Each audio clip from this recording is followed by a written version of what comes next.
जब कन्हैया कुछ और बड़े हुए तो एक दिन गर्गाचार्य जी पधारे। गर्गाचार्य जी मथुरा के राजगुरु थे और उनके शिष्य थे महात्मा सांडिल्य।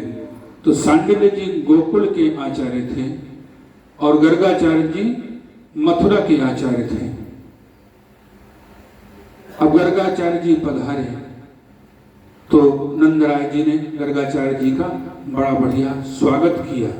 स्वागत करने के पश्चात बिठाया, नहलाया धुलाया, भोजन पवाया और उसके पश्चात गर्गाचार्य से पूछना शुरू कर दिया। कहा गुरुदेव, कहा क्या बात है नंदराय जी, कुछ चिंतित दिखाई दे रहे हो। कहा चिंता का कारण ये है हमारे घर एक लाला भयो है। कहा कब? कहा भादों की अष्टमी को, कृष्ण पक्ष की अष्टमी को। कहा उसके ऊपर बहुत ग्रह चल रहे हैं, जब से वह भयो है कछु न कछु उत्पाद ब्रज में हैरे हुए। कहा ऐसी बात, का राशि है वाकी, का नाम है, कुंडली उंडली वाकी बनी है कि नहीं। कहा वाको नाम तो अभी नहीं है। कहा जब वाको नाम ही नहीं है तब आगे कुंडली के मैं कैसे देखूं। कहा पहले वाको नाम रखो। कहा नाम रखो, लेकिन तो आप ही रख दो, आप ब्रजमंडल से आए हो, इतने श्रेष्ठ आचार्य हो, इतने श्रेष्ठ महात्मा हो, आप नाम रख दो।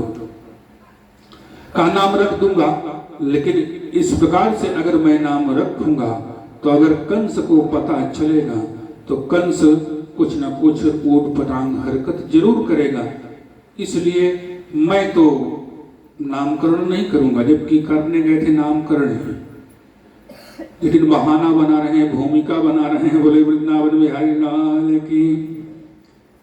कान्हे महाराज अब जब आप ही आ गए हो तो आप ही कर दो।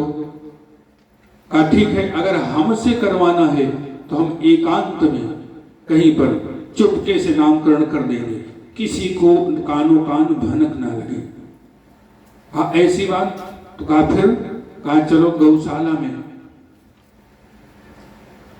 कहा चलो गौशाला में लेकर के चलो और अन्य कोई ना हो और वहां पहुंच करके इनका नामकरण कर दिया जाए। तो गर्गाचार्य जी पहुंचे, गौशाला में बैठ गए। इधर नंदराय जी बैठे हुए थे। सबसे पहले रोहिणी जी बलराम जी को लेकर के पहुंची और जब अंदर की ओर जाने लगी, गर्गाचार्य जी ने कहा बैठा दीजिए।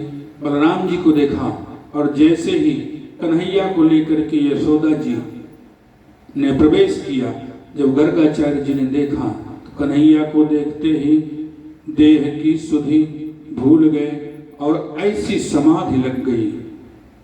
गर्गाचार्य जी बिल्कुल व्याकुल।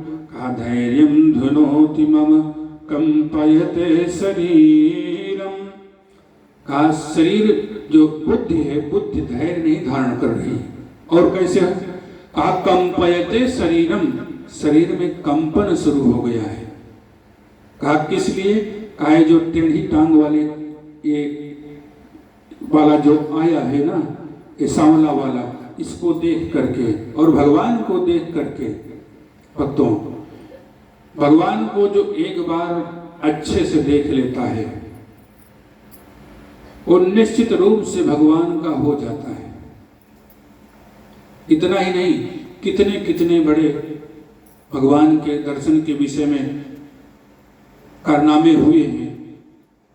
जब भगवान श्री राम दंडकारण्य में थे, शूर्पणखा की नाक कट गई, खरदूषण आए, लेकिन जैसे ही भगवान की बाकी झांकी का अवलोकन किया है तो बोल पड़े। कहा यद्यपि भगिनी कीन्ह कुरूपा, इन्होंने हमारी बहन को कुरूप जरूर बनाया है, लेकिन बध लायक नहीं पुरुष अनूपा। ये बध के लायक। इतना ही नहीं, जैसे ही परशुराम जी पधारे हैं, तो परशुराम जी जब पधारे हैं तो कितने क्रोध में पधारे। गोस्वामी जी ने वर्णन किया है, कहते ही अवसर सुन शिव धनु भंगा, और आयु भृगुकुल कमल पतंगा। कहा शीस जटा शशि बदन सुहावा, और ऋष बस कछुक अरुण होई आवा। कि भाल विशाल त्रिपुंड विराजा, अगौर शरीर भूति भल भ्राजा। इस प्रकार से कहा शांत बेश करनी, कठिन वर्णन जाय स्वरूप। ऐसा इतने क्रोध में परशुराम जी पधारे हैं। लेकिन जैसे ही राम जी के ऊपर दृष्टि पड़ती है, तो राम ही चितई रहे थकी लोचन। राम ही चितई रहे थकी लोचन। रूपया पार मार मधुमोचन। रूपया पार मार मधुमोचन। जैसे ही राम जी की ओर देखे तो देखते ही रह गए। इतना ही नहीं, एक महात्मा थे काशी के, जिनका नाम था मधुसूदन सरस्वती। एक अच्छे खासे अद्वैतवादी, वेदांती, वेद वेदांत शास्त्रों में निष्णात, ब्रह्म सत्यम जगत मिथ्या इत्यादि का वाक्य उद्घोष करने वाले, नाम रूप को मिथ्या कहने वाले, सगुण साकार को न मानने वाले, निर्गुण निराकार का भजन करने वाले मधुसूदन सरस्वती जी, जिनके पास गोस्वामी जी महाराज की रामचरितमानस गई थी जांच के लिए। अगर मधुसूदन सरस्वती जी इसको एक बार देख लेंगे और इस पर अगर सही कर दिए तब तो ये ग्रंथ माना जाएगा, अन्यथा माना जाने वाला। और मधुसूदन सरस्वती जी के पास जब ग्रंथ पहुंचा रामचरितमानस, तो उन्होंने कहा रख दीजिए इसको, और रखवा दिया।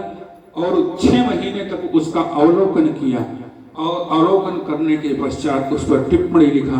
कहा आनंद कानने ह्यस्मिन् जंगमस् तुलसी तरुः, कविता मंजरी भाति रामम भ्रमर भूषिता। इस प्रकार से कहा मानस जो है आनंद वन है, और इस पर इस यहाँ चलता फिरता एक तुलसी का पौधा है।